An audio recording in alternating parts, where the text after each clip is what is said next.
climate protests going too far? I mean, look at this. They basically put tomato sauce on Vincent van Gogh's painting.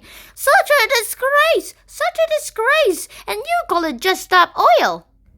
And yeah, this is definitely weird. On October 14th of a recent year, pretty sure it's 2022, Just Stop Oil protesters, these guys right here, these big boys right here, they have thrown tomato soup onto Vincent van Gogh's beautiful sunflower drawing in the National Gallery of London, or NGL. They want the UK government to stop giving licenses to fossil fuel companies. And in 2021, there were protest groups called Insulate Britain and Extinction Rebellion who blocked roads, blockade, to urge the UK government to take action to tackle climate change. Now, may I want to say that controversial protests aren't needed.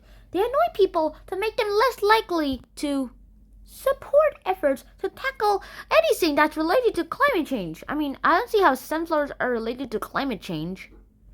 Number two, often targets of the protests aren't the government. Actually, in fact, it's these regular people and their moms and dads.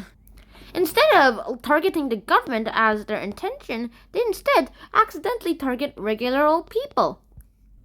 May I add that climate change is a very urgent issue that governments aren't doing enough to solve. And so this is something that's probably going to get their attention too. And the protests aren't hurting anyone. They're not harming anyone. Or they aren't even damaging objects. Except for, I guess, this. I wonder how you're going to clean soup off. And also, these disruptive protests have helped other movements before, like the women's movement or the LGBTQ movement too. So, what are the results of this campaign?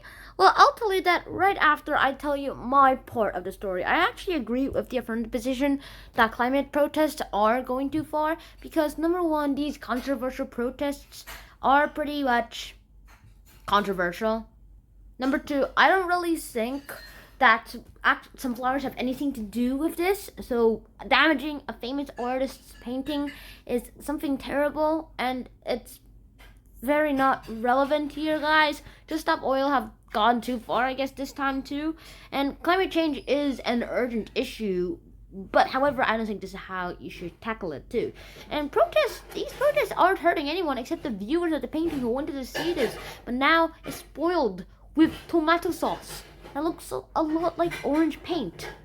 And that is something that we have to go against too. Sure, disruptive protests have helped people over time in the past few years, but those, because it was just unfair. They only attacked shops that were unfair too. And this is just affecting regular people. Back then, it wasn't affecting regular people. It was affecting the government because they had to pay it too, and people who were supporting the government. This is chaos. So I hope you learned your lesson, negative. Don't blame me. 59% goes to the affirmative position, and 41% goes to the negative position. So the affirmative position wins again. Win streak 8! Let's go! I hate you. So hopefully you guys enjoyed that episode, and I hope to see you guys in my next episode too. So until then, Schnan out. Peace.